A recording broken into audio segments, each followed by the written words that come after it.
Friends, welcome है आप सबों का आपके अपने यूट्यूब चैनल पर। आज की इस क्लास में हम लोग डिस्कस करेंगे क्लास 12 का महत्वपूर्ण समरी को। समरी है आपका द अर्थ। सो आइए विदाउट एनी डिले हम लोग आज की इस क्लास को शुरू करते हैं। The Earth has been written by H E. Bets.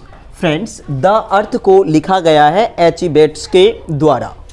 This story is about a tenant farmer Johnson and his son Benji. This story is about a tenant farmer. Tenant का मतलब होता है बटाईदार। This story is about a tenant farmer. यह कहानी एक बटाईदार किसान Johnson and his son Benji, Johnson और उसके पुत्र बेंजी के बारे में। मतलब यह कहानी एक बटाईदार किसान जॉनसन और उसके पुत्र बेंजी के बारे में। Johnson thinks that his son foolish and he is worried for his future. Johnson को लगता है कि his son is foolish, उसके पुत्र मूर्ख हैं, and he is worried for his future.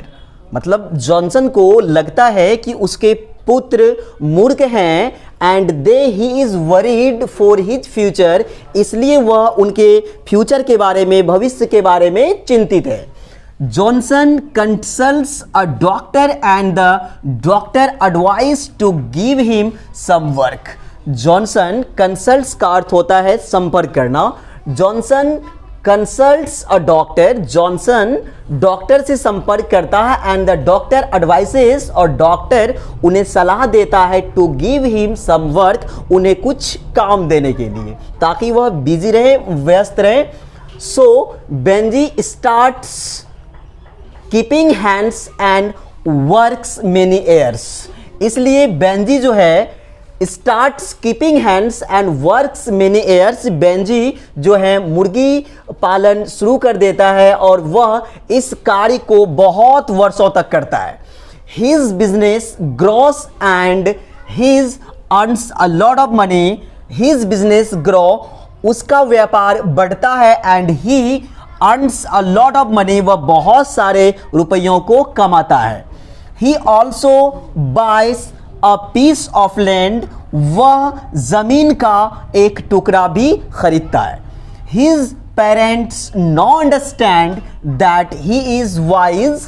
His parents know understand, अब उनके माता पिता को लगने लगता है या समझने लगते हैं कि ही इज वाइज, वह अब समझदार हो गए हैं। His business now runs on a big scale. His business, उसका व्यापार, now runs on a big scale, अब उनका व्यापार एक बड़े पैमाने पर चलने लगते हैं। Many labours work in his company, बहुत सारे मजदूर उनके कंपनी में काम करने लगते हैं। फ्लोरेंस, अब देखेंगे यहां पर कहानी में थोड़ा सा ट्विस्ट आया है। Florence an intelligent and honest girl. क्या कह रहा है? Florence an intelligent and honest girl, one of them. Florence जो है उन सभी लड़कियों में से एक बहुत ही तेज और ईमानदार लड़की है जो कि कंपनी में काम करते थे।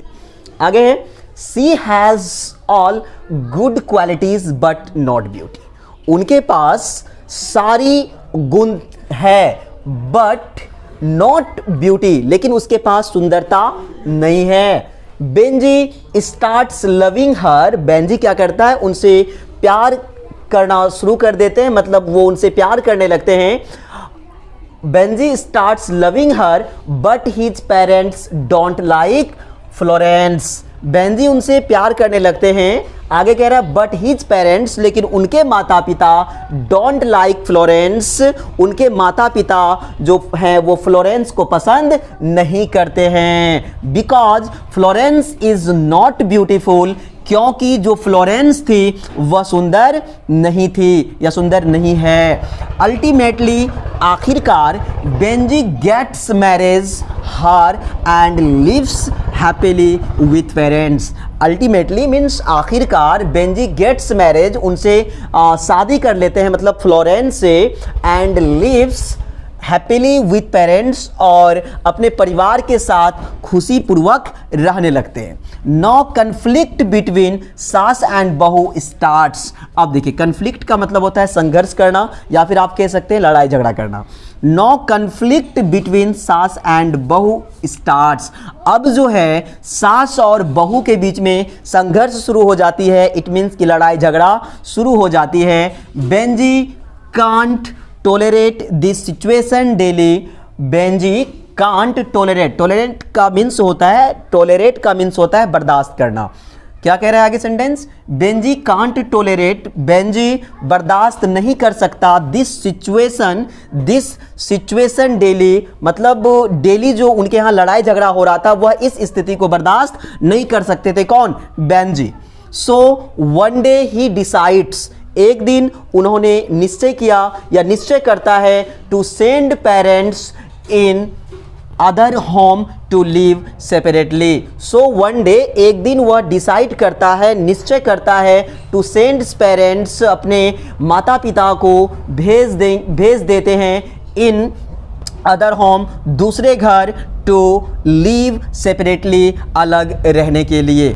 सो फ्रेंड्स, यह था आप लोगों का समरी द अर्थ। उम्मीद करता हूं कि आपको यह समरी पसंद आया होगा। फ्रेंड्स, इनमें से कुछ महत्वपूर्ण सवाल जो कि आपके एग्जाम में ऑब्जेक्टिव के तौर पे पूछे जाते हैं, थोड़ा एक बार उनको देख लेते हैं। अब देखिए यहाँ पर मैंने मेंशन किया है बॉर्न, मतलब एच ई बेट्स का अगर आपसे एग्जाम में पूछ दिया जाए कि एच ई बेट्स का जन्म कब हुआ था, तो गाइस आप याद रखेंगे इनका जन्म 16 मई 1905 को कहाँ हुआ था? ब्रिटेन में हुआ था। 1905 से याद आया? अगर आपका हिस्ट्री होगा तो आपको याद होना चाहिए था कि बंगाल विभाजन भी 1905 में हुआ था, राइट।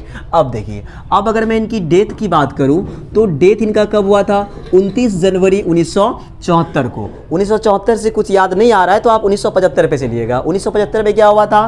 तो इंदिरा गांधी ने आपातकाल लागू की थी, याद है ना। तो एक साल उसमें आप माइनस कर देंगे तो आपको एच ई बेट साहब का ना वो आपको डेथ याद हो जाएगा। आई मीन 1974 में इनका डेथ है और इनका जो बॉर्न है इट मीन्स पैदाइश तो वो 1905 में हुआ था, ठीक है। अब देखिए और भी कुछ इंपॉर्टेंट सवाल जो इसमें से पूछा जाता है ऑब्जेक्टिव के तौर पे कि ये जो द अर्थ है इनको किसके द्वारा लिखा गया है, तो आप याद रखेंगे एच ई बेट्स के द्वारा लिखा गया है। तो इस कहानी में किसके बारे में बात की गई है गाइस? तो आप याद रखेंगे एक टीनेंट फार्मर के बारे में बात किया गया है और जॉनसन और उसके पुत्र जो बेंजी है उनके बारे में विस्तार से चर्चा की गई है, राइट। अब देखिए यहाँ पर जो बेंजी है उनको जो प्यार हो जाता है उनके बारे में भी सवाल आती है, तो आप याद रखेंगे यहाँ पर क्या नाम बता रहा था मैं उसमें? फ्लोरेंस। क्या था? फ्लोरेंस। आई होप कि आप यहाँ देख रहे होंगे जी, ये भी प्रश्न ऑब्जेक्टिव में पूछा जाता है, आप याद रखेंगे। ओके, इनके पास हर गुण थी बट क्या नहीं था? इनके पास सुंदरता नहीं थी, याद रखेंगे। और भी कुछ सवाल इनसे बनने वाला आई होप कि देख लेता हूँ एक बार जी। नहीं, आई होप कि जितने भी सवाल इनसे ऑब्जेक्टिव बनने वाला था वो अब क्लियर हो चुकी है। सो उम्मीद करता हूं कि आज का क्लास आप लोगों को पसंद आया होगा। आप लोगों को क्लास कैसा लगा आप कमेंट के माध्यम से ज़रूर बताएंगे और मिलते हैं नेक्स्ट क्लास में नए समरी के साथ। तब तक के लिए जय हिंद, जय भारत।